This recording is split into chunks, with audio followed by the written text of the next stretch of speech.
Hi everyone, this is Vampire here. This is my first video. I'm going to go over some tactics and what I was thinking during this sortie. The sortie was done on 4 November 2018 on the F-99 Server 3 on the Persian Gulf map, Secure the Strait Mission version 1.1. I take off out of Queshm Island airfield here in a MiG-29 Sierra Fulcrum C. Now, because my AWACS was shot down about 10 minutes prior, I have no way of knowing where any of the aircraft are. No external way, that is. The only way I can figure out where they are is with my onboard sensors. Now, I detected an airborne intercept radar, fighter type radar. MiG-29 RWR does not tell you types. So, what type of aircraft it actually is, F-15, F-18, F-16, it doesn't tell you none of that. So you have to deduce what you're up against. When I take off, I get the RWR indications that I'm being looked at by the AI radar, airborne intercept radar. So I take off, fly the direction that I think they're at. I turn my radar on and scan around, don't see anything. Okay, I know these guys are still here, and I see the signal strength is increasing on one of the radars. So to triangulate his position, I fly parallel to him. I put him on my beam and fly straight for a little while to figure out how far out he is. And I realize he's out there, he's probably just outside of my detection range for the radar. So I crank back into him.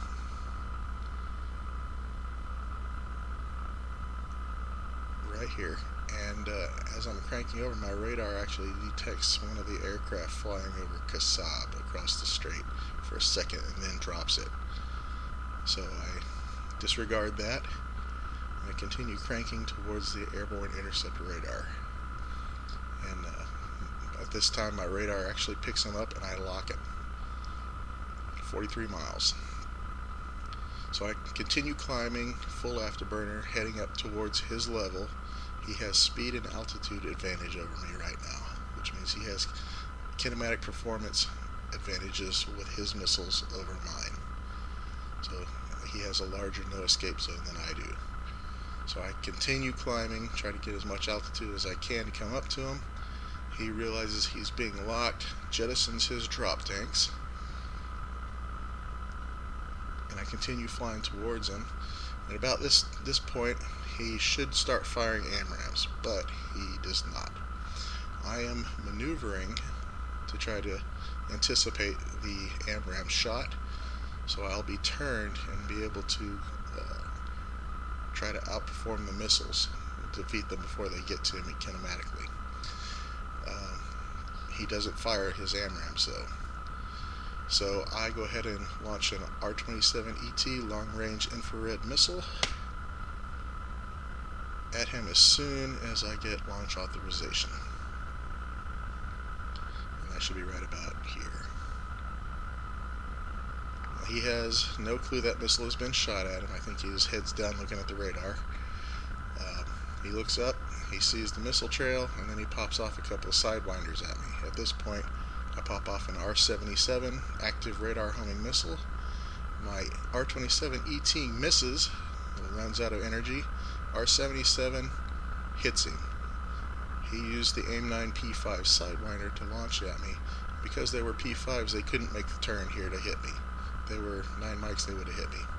At this point, he launches a salvo of AMRAAMs where he thinks I'm at. Because I'm not where he thought I was at, they don't track me.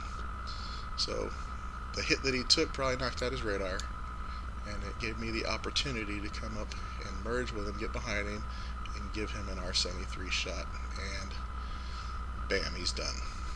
Alright. Because I'm heading back to that direction anyways, I extend back to Queshm Island airfield just in case anything is following me, anything else is in the area. I pop my drop tank because it's empty. His aircraft breaks up here to the top, and I continue going back towards Queshm Island to reset my cap. Go ahead and fast forward here. Okay, so I picked up a fighter radar behind me, F-18, So I decided to use this guy, this F5 here, flying cap south of Bandar Abbas. I use him as a decoy, and what I'm going to do is I'm going to crank around to the right here, and whenever I hit the 90-degree point, he's on my 3 o'clock, the F-18, who is single target tracking me right now, is going to drop that lock as soon as I get into the notch. And right about here. So he drops the lock, and the first thing that pops up that he can see is this F5 right here. Now, because I'm flying parallel to the F5, he dropped his lock on me, didn't see me. He did see the F5, so he locked the F5 up.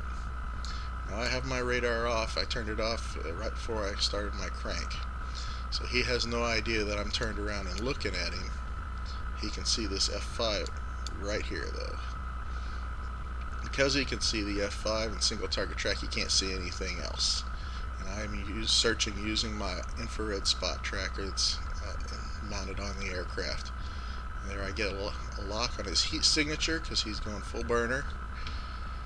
So I crank over and realize he's below me. So I flip over inverted and launch an R-27 ET long-range IR missile. Missile tracks, pulls lead on him, and then I decide to fire an R-77 active radar homing missile. As soon as I do that, my radar pops on. He realizes it, pops chaff, and at the same time he fires an AIM-7 missile at the F5, but it's too late for him and he's dead.